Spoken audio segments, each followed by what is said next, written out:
ഇനി ആരുടെ മുമ്പിലും തല കുനിക്കാതെ ജീവിക്കണം. ധനേട്ടന് അവസാനമായിട്ട് ഒരെണ്ണം കൂടി ഒഴുക്കി, എന്നിട്ട് നമുക്ക് നിർത്താം.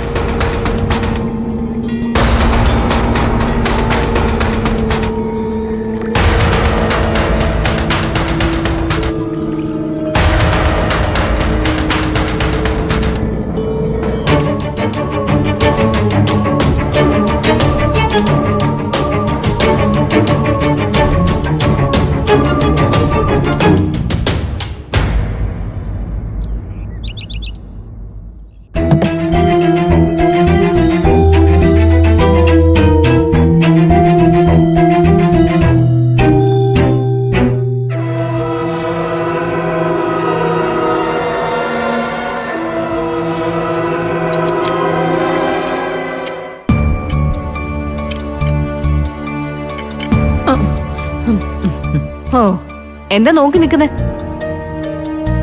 എന്റെ കഷ്ടപ്പാട് കാണുമ്പോ അമ്മയ്ക്ക് നല്ല സന്തോഷമുണ്ടല്ലേ? അങ്ങനെ ഏതെങ്കിലും ഒരു അമ്മയ്ക്ക് സന്തോഷിക്കാൻ പറ്റുമോടി? ഞാൻ അമ്പലത്തിൽ പോയി പ്രാർത്ഥിക്കുന്നത് പോലും നിനക്ക് വേണ്ടിയാ. അയ്യോ, ആണോ? ഞാൻ വിചാരിച്ചതേ അമ്മയ്ക്ക് പുറത്തു പോകാനുള്ള ഒരു കാരണം മാത്രമാണ് അമ്പലം എന്നാ. എന്തായാലും ഇന്നും അമ്മ രാവിലെ തന്നെ പോകാൻ ഇറങ്ങിയാന്ന് മനസ്സിലായി. പൊക്കോ, എവിടെയാന്ന് വെച്ചാ പൊക്കോ. ഞാൻ ഇനി ഒന്നും പറയുന്നില്ല. എന്റെ ജന്മം ഈ അടുക്കളയിൽ ഒതുങ്ങി തീരട്ടെ. നീ അങ്ങനെ അങ്ങ് നിരാശപ്പെട്ടാലോ മോളെ? ഈ അമ്മ നിന്നെ അങ്ങനെ അങ്ങ് കൈവിട്ട് കളയും തോന്നുന്നുണ്ടോടി? മതി മതി, ഇതുപോലെയുള്ള പഞ്ചാര വർത്താനങ്ങളൊക്കെ ഞാൻ ഒരുപാട് കേട്ടിട്ടുള്ളതാ. അമ്മയ്ക്ക് ചായ വേണമെങ്കിലേ ഞാനിപ്പോ തരാം. എനിക്കിപ്പോ ചായ ഒന്നും വേണ്ട. നിന്റെ മുഖം ഒന്ന് തെളിഞ്ഞു കണ്ടാ മാത്രം മതി.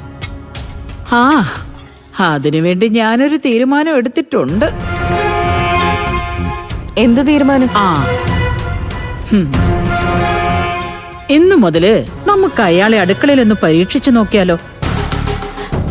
ശരിക്കും? അതേടി, ഞാൻ ഇപ്പൊ തന്നെ അത് അയാളോട് പറയാം. ഉച്ചയ്ക്കുള്ള ആഹാരം ഉണ്ടാക്കിക്കൊണ്ട് അങ്ങ് തുടങ്ങാം. ബാക്കി കാര്യങ്ങളൊക്കെ നീ ശ്രദ്ധിക്കണം. അതൊക്കെ ഞാൻ ശ്രദ്ധിച്ചോളാം. അമ്മയൊന്ന് പറഞ്ഞ് ഏൽപ്പിച്ചാ മാത്രം മതി. പിന്നെ ആദ്യം വേണ്ടത് വൃത്തിയും വെടുപ്പുവാ. അതുണ്ടോന്ന് നീ പ്രത്യേകം ശ്രദ്ധിച്ചോണം. പിന്നെ വീടിനകത്തേക്ക് കയറിയ അടുക്കള ജോലി ചെയ്യുകയല്ലാതെ വേറൊരു കാര്യത്തിലും അയാൾ ഇടപെടരുത്. ദേ, നീ അടക്കം അയാളെ ഒരു വേലക്കാരനായി മാത്രമേ കാണാവൂ. പറഞ്ഞേക്കാം. ഞാൻ അത്രേ കാണൂ അമ്മേ. ബാക്കി കാര്യങ്ങളൊക്കെ അമ്മ തന്നെ അയാളോട് പറഞ്ഞാ മതി. അപ്പോഴേ ഒരു പേടിയുണ്ടാവും. അതൊക്കെ അയാൾ അനുസരിക്കുന്നുണ്ടോന്ന് ഞാൻ നോക്കിക്കോളാം. ഞാനേ നല്ലൊരു ക്ലാസ് കൊടുത്തേക്കാം. ബാക്കി അടുക്കള ചെയ്യേണ്ട കാര്യങ്ങളൊക്കെ നീ അങ്ങ് പറഞ്ഞു കൊടുത്താ മതി. ഒരു ദിവസം നമുക്ക് നോക്കാം. നല്ല രീതിയിൽ പോവുകയാണെങ്കിൽ മാത്രമേ തുടർന്ന് ചെയ്യിക്കൂ. അതാദ്യമേ ഞാൻ നിന്നോട് പറഞ്ഞേക്കാം. ശരി, അമ്മ പോയി സംസാരിക്ക. ഞാൻ അപ്പോഴേക്കും ഈ ജോലിയൊക്കെ ഒന്ന് തീർക്കട്ടെ.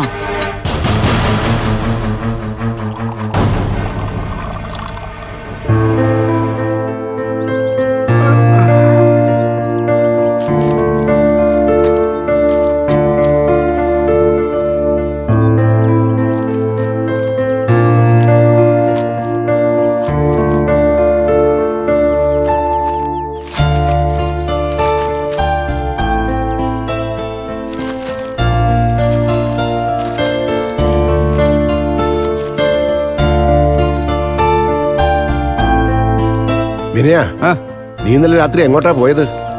ഒന്ന് മിനിങ്ങിയിട്ടാണല്ലോ വന്നത്. അല്ല, ഞാൻ ഇതിനെ ചോദ്യം ചെയ്യാൻ വന്നൊന്നുമല്ല, ഒന്ന് അറിയാൻ വേണ്ടി ചോദിച്ചെന്നേ ഉള്ളൂ. ഇന്നിപ്പോ ഇനി വർക്കിന് പോകുന്നോ അതോ കുഞ്ഞുങ്ങളുടെ കാര്യത്തിൽ വഴക്കുണ്ടാക്കാൻ പോകുന്നോ? ഒന്നും തീരുമാനിച്ചില്ല മാമ. എന്തിനാണെങ്കിലും മാമൻ എന്റെ കൂടെ ഉണ്ടാവല്ലോ, അല്ലേ? മോനെ, നീ നിന്റെ തൊഴിലുമായിട്ട് മുന്നോട്ട് പോവാൻ നോക്ക്. നിന്റെ മക്കളെ നിനക്ക് എപ്പോ വേണമെങ്കിലും തിരിച്ചു കൊണ്ടുവരാലോ. പക്ഷെ നിന്റെ ജോലി മുടങ്ങിപ്പോയാ ഈ വീട് പോലും നഷ്ടപ്പെട്ടു എന്ന് വരും. അത് മാത്രമാണ് നിങ്ങളുടെയൊക്കെ പേടി ആദ്യം എനിക്കറിയാം. എങ്ങനെയെങ്കിലും ഞാൻ ഈ വീടിന്റെ പ്രമാണം തിരിച്ചെടുത്ത് തന്നാ നിങ്ങൾക്ക് പിന്നെ എന്നേക്കുമായി എന്നെയും വേണ്ടതാണ്. എന്തൊക്കെ ഏട്ടാ ഇവനീ പറയുന്നേ? നമ്മള് അങ്ങനെ വലുതും മനസ്സിൽ ചിന്തിച്ചിട്ടാണോ ഇങ്ങനെ സംസാരിച്ചത്? അവന് നമ്മളെ മനസ്സിലാവില്ല ലതികെ. മനസ്സിലാകണമെങ്കിലേ ഇടയ്ക്കിടയ്ക്ക് നമ്മുടെ ഭാഗത്തുനിന്ന് ചിന്തിച്ചു നോക്കണം. അമ്മാവനായ എന്റെ കാര്യം പോട്ടെ, നീ ഇവന്റെ പെറ്റമ്മയല്ലേ? ആകെയുള്ള ഒരു മകന് വേണ്ടി നീ ഇത്രയും കാലം എന്തൊക്കെ സഹിച്ചു തീർത്തു എന്നെങ്കിലും ഇവരൊന്ന് ആലോചിക്കണ്ടേ? എനിക്ക് വേണ്ടി എന്റെ അമ്മ സഹിച്ചു, പകരം എന്റെ മക്കൾക്ക് വേണ്ടി ഞാൻ സഹിക്കുന്നു. അവരുടെ അമ്മയങ്ങ് മുങ്ങിയില്ലേ? ബുദ്ധിയുള്ള സ്ത്രീകളൊക്കെ അങ്ങനെയാ മാമ. ബുദ്ധിയില്ലാത്ത നമ്മളെപ്പോലുള്ളവർ പലതും അനുഭവിക്കേണ്ടി വരും, അല്ലേ അമ്മേ? സാരമില്ല, ഈ ജന്മം അങ്ങനെ അങ്ങ് പോട്ടെ. അടുത്ത ജന്മത്തിലെങ്കിലും ഇത്തരം അബദ്ധങ്ങളിലൊന്നും ചെന്ന് പെടാതെ നോക്കാം.